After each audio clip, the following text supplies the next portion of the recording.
सम्मान समारोह 2025 का आयोजन भारत प्रतिभा सम्मान परिषद द्वारा ऐतिहासिक प्रधानमंत्री संग्रहालय एवं पुस्तकालय में भव्य रूप से किया गया। कार्यक्रम में पूर्व केंद्रीय मंत्री माननीय अनुराग ठाकुर ने मुख्य अतिथि के रूप में शिरकत की। उनके साथ पद्मश्री सम्मानित प्रसिद्ध कथक नृत्यांगना शोभना नारायण तथा वरिष्ठ चिकित्सा विशेषज्ञ प्रोफेसर कमल कुमार सेठी विशिष्ट अतिथि के रूप में उपस्थित रहे।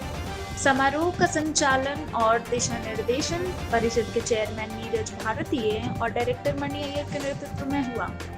उनका विजन लगातार उन व्यक्तित्वों को सम्मानित करने की राह दिखाता है जिन्होंने नवाचार, समाज सेवा, शिक्षा और नेतृत्व के माध्यम से राष्ट्र निर्माण में महत्वपूर्ण योगदान दिया है। मुख्य अतिथि पूर्व केंद्रीय मंत्री माननीय अनुराग ठाकुर ने अपने संबोधन में कहा कि भारत प्रतिभा सम्मान परिषद का यह प्रयास सराहनीय है क्योंकि यह उन वास्तविक जीवन के परिवर्तनकारी व्यक्तित्वों को सामने लाता है जो चुपचाप एक बेहतर भारत के निर्माण में योगदान दे रहे हैं। पद्मश्री शोभना नारायण ने कला, साहित्य और शिक्षा के महत्व पर प्रकाश डाला। वहीं प्रोफेसर डॉक्टर कुमार सेठी ने स्वास्थ्य सेवा, अनुसंधान और सामाजिक सेवा की भूमिका को राष्ट्र की मजबूती के लिए आवश्यक बताया। परिषद के चेयरमैन नीरज भारतीय ने कहा, भारत प्रतिभा सम्मान केवल एक पुरस्कार नहीं बल्कि यह हमारी जिम्मेदारी है कि हम प्रभावशाली कार्य करने वाले व्यक्तित्वों की आवाज को सुनें, उनका सम्मान करें और उसे और व्यापक बनाएं।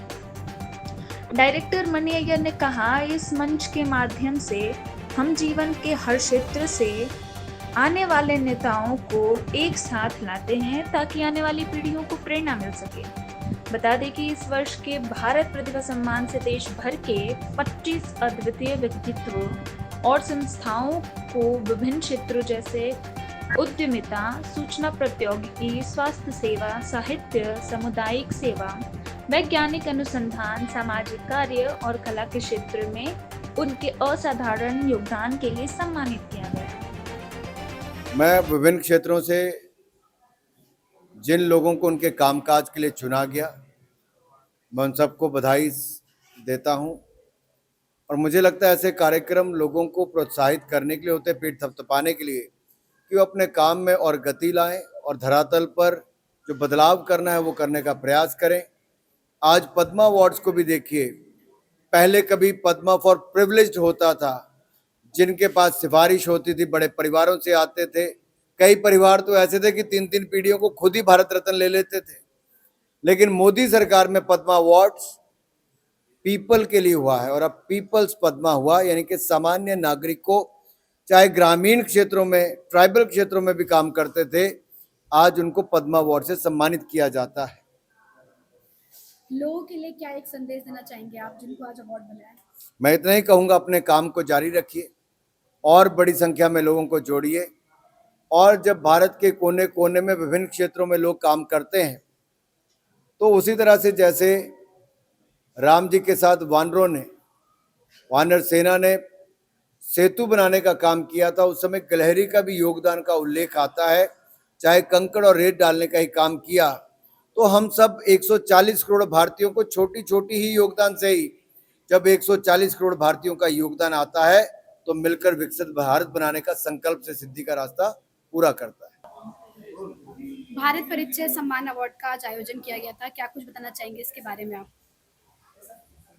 देखिए, मैं पहले तो थोड़ा मुझे आश्चर्य हुआ कि ये एक साउथ इंडिया बेस्ड ऑर्गेनाइजेशन है, सेलम में, तमिलनाडु में ये जो है इनका ऑफिस है।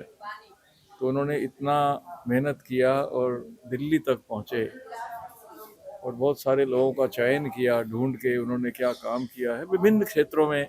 उसमें कम से कम नहीं तो 12-13 तरह तरह के क्षेत्रों में उन्होंने लोगों को चुना। तो ये एक बहुत अच्छी बात है कि ग्रास रूट लेवल के ऊपर अगर लोगों को चुना जाए तो उनको काफ़ी एनकरेजमेंट मिलती है उससे कि आगे वो और अच्छा काम करें।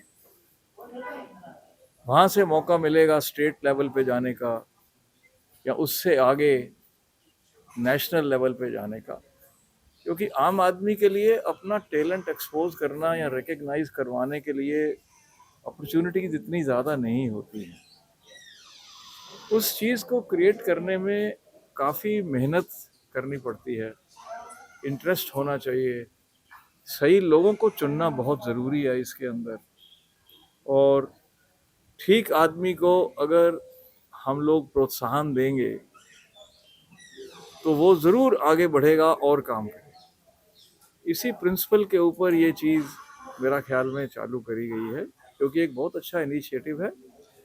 और मेरा एक ही आग्रह है कि इसमें जो जेन्युइनली मेरिटोरियस लोग हैं उनका चयन करा जाना चाहिए, क्योंकि जैसे ही आप कोई प्रोग्राम शुरू करते हैं बहुत तरफ से पुल्स एंड प्रेशर आने शुरू हो जाते हैं, फिर उससे उसकी ऑर्गेनाइजेशन डाइल्यूट हो जाती है, जो कि हमें उस चीज़ से अवॉइड करना चाहिए। मेरिट को रिकग्नाइज करना बहुत ज़रूरी है, तभी देश आगे बढ़ेगा।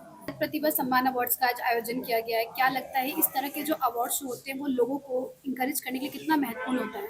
बहुत महत्वपूर्ण होता है, क्योंकि इनको इनकरेजमेंट मिलती है बहुत और वो इतनी श्रद्धा से, इतनी डेडिकेशन से, निष्ठा से, दृढ़ता से अपना काम कर रहे हैं।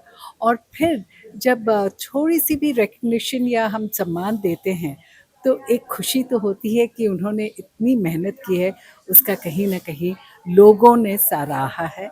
लेकिन साथ ही साथ मैं ये कहूँगी कि जितने भी लोग काम कर रहे हैं वो इसे सर तो चढ़ाते हैं, लेकिन आगे अपना वो है, उनके अंदर की ज्वाला कभी बुझती नहीं है, वो अपना कार्य पे आगे बढ़ते रहते हैं।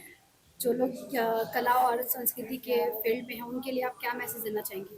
मैं कहूँगी कि अपनी बस हम लोग कला के साधक हैं, सेवक हैं, और हम सेवक और साधक के रूप में हम पुजारी हैं, वो पूजा करते जाएं और वही हमारी सबसे बड़ी सेवा है, क्योंकि हम अपनी कला के माध्यम से हम अपने भारत की जो भारतीयता है, भारतीय संस्कृति और दर्शन शास्त्र को एकदम संजो कर रखे हुए हैं और आगे ले जा रहे हैं।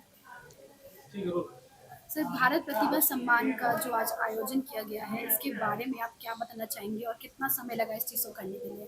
भारत प्रतिभा सम्मान समारोह का ये चौथा एडिशन था और ये हमने फर्स्ट एडिशन भारत मंडपम प्रगति मैदान पे किया था, जहाँ पर former chief justice of India के जी बालाकृष्णन जी एज अ मुख्य अतिथि के रूप में उपस्थित हुए थे।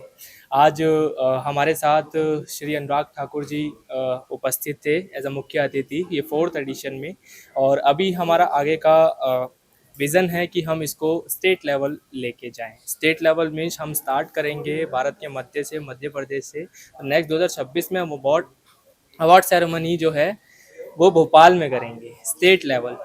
आज यहाँ पे कितने स्टेट्स के लोग जुड़े थे आपके साथ? आज यहाँ पर जो है टोटल 14 स्टेट्स के लोग जुड़े थे हमारे साथ और टोटल 25 नॉमिनीज थे, जिसके लिए हमारे पास 1200 नॉमिनेशन रिसीव हुए थे। 1200 नॉमिनेशन में रिसीव करने के बाद हमने 25 को स्क्रीन करके फाइनल अवार्डीज के रूप में जगह दी। कैसे आप लोग लोगों को चुनते हैं, किस बेस पे उनको अवार्ड दिया जाता है?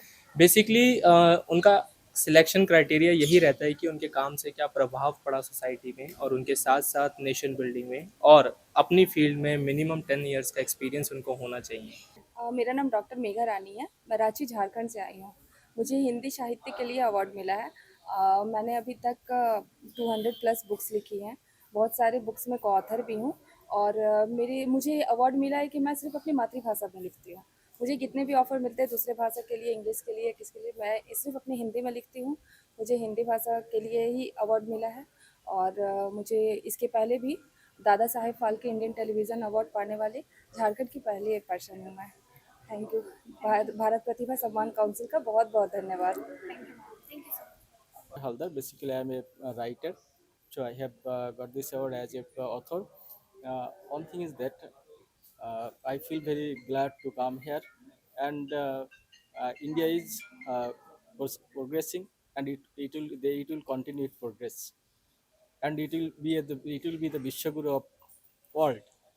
So on this national award, this recognition will help those who have been awarded today. They will be part of this path forward.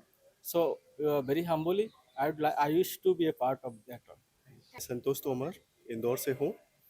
Sir, किस चीज़ के लिए आज आपका अवार्ड? मुझे प्राइवेट सिक्योरिटी एजेंसीज के लिए I am running a private security agency. The name of the company is ex captain security service private limited. Bharat Pratibha Samman में जो आपका अवार्ड मिला है इसके लिए क्या बताना चाहेंगे आप?